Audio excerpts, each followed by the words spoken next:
Eugénie Bastier, il y a aussi ce sondage CSA pour CNews sur l'assistanat en France. Est-ce qu'il y a trop d'aide en France? Oui, à 73%, répondent les Français. Est-ce que c'est en lien avec le sujet qu'on vient de traiter, ou est-ce que c'est plus global? C'est-à-dire que voilà, c'est plus global, évidemment, on trouve que l'État est un État nounou et en même temps on le réclame. C'est totalement paradoxal. Ce sont deux sujets distincts, même s'il y a des liens effectivement dans le fait qu'effectivement on donne énormément d'allocations à certains, aux étrangers réguliers en France, même si pour certains ils y ont droit parce qu'ils travaillent, ils ont droit par exemple à toucher le chômage, évidemment. Mais je pense que ce sont deux sujets distincts, mais qui sont deux marqueurs quand même effectivement de droite. Est-ce que Sandrine Rousseau a raison de dire que le travail est une valeur de droite? Je ne sais pas. Force est de constater en tout cas qu'il n'y a que la droite qui en parle, et effectivement beaucoup. Et Fabien Roussel.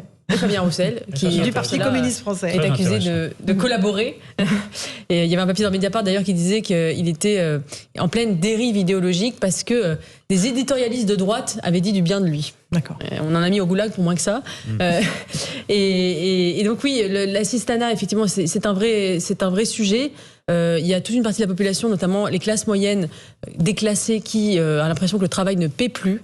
On a ce phénomène de grande démission qui montre bien que la frontière entre chômage et peut-être travail n'est plus aujourd'hui et poreuse. Et c'est un vrai sujet. Et ce sont les deux grands chantiers auxquels devra s'atteler Emmanuel Macron, l'immigration d'un côté et le travail de l'autre. Éric Nolot, on a entendu Fabien Roussel dire « Je préfère la gauche du travail que la gauche des allocs ». Que n'avait-il pas dit? Que n'a-t-il pas dit?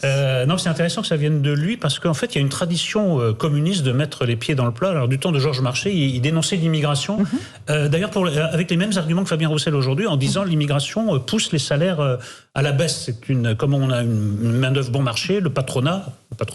Ils envoyaient même des bulldozers. Voilà, pour raser des centres d'hébergement Aujourd'hui, ce qui là, en effet, les aurait classerait normalement à l'extrême droite. Mais comme c'était le Parti communiste, ça passait. Et Fabien Roussel reprend cette tradition de Georges Marchais. Mais évidemment, de l'autre côté, parce que là, on ne sait pas ce qu'il fait. Oui, on ne sait pas ce qu'il fait à la NUPES, à part sauver son siège et le siège de ses copains, Fabien Roussel, parce qu'ils ne sont d'accord sur rien. De l'autre côté, c'est marrant, parce que certains membres de la France Insoumise ont entendu un message raciste. C'est-à-dire, ils ont entendu quelque chose que n'a pas dit Fabien Roussel. Fabien Roussel n'a pas dit, il y a d'une part les travailleurs français et d'autre part les assistés étrangers. Mais certains membres de la France Insoumise ont entendu ça, ce qui quand même renseigne beaucoup plus sur leur inconscient raciste que sur les déclarations de Fabien Roussel. Donc, moi, je trouve que c'est plutôt un débat de gauche en ce moment. C'est pour ça que Sandrine Rousseau, en disant que le travail est une valeur de droite, je crois qu'elle est à nouveau bien à côté de la plaque. Un dernier mot là-dessus, Joseph Massescaron, avant qu'on s'intéresse à l'Ukraine. Sur la valeur du travail, écoutez, c'est assez intéressant parce que, en fait, peut-être que le travail est devenu une valeur de droite, que la souveraineté est une valeur de droite, que la laïcité est devenue une valeur de droite, et que finalement, on ne voit plus tellement où sont les valeurs de la gauche. Voilà, c'est ça mon interrogation. Parce que vous confondez la vraie gauche et la fausse gauche, Joseph, volontairement. Alors, Eugénie Bastier. Non, mais ce qui est intéressant, je trouve, c'est qu'on a en fait deux gauches. C'est vrai qu'il y a une gauche qui dit finalement le travail en soi, c'est pas bien, et notre objectif, ça va être soit le revenu universel, soit la réduction du temps de travail. Comme un objectif en soi, peu importe d'ailleurs que ce soit le travail, il faut baisser le nombre, parce que le travail, c'est pas bien. Et Fabien Roussel a un autre discours, il dit non, le travail, ça peut avoir une valeur. Et François Ruffin dit la même chose, il dit il peut y avoir une forme d'émancipation par le travail, parce que c'est une manière de s'approprier le monde en travaillant, le travail bien fait.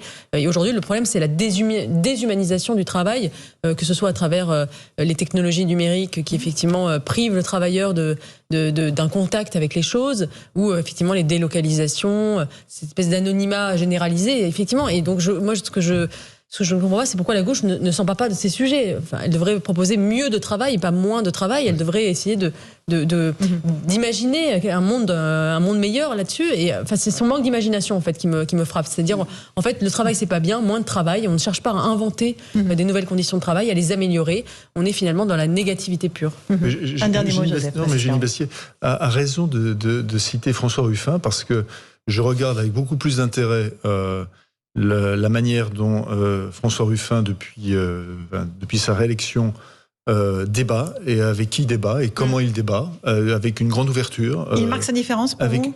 le moins qu'on puisse dire, oui.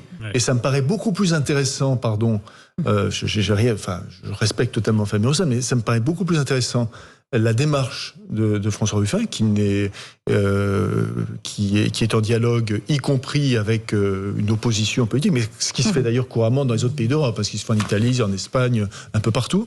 Et oui, il est dans une forme de dissidence. Oui. Donc je dirais presque libérer François Ruffin. Il va falloir choisir quand même. Il va falloir qu'il choisisse à un moment, comme Fabien Roussel va devoir choisir entre l'appartenance à la NUPES et puis ses opinions.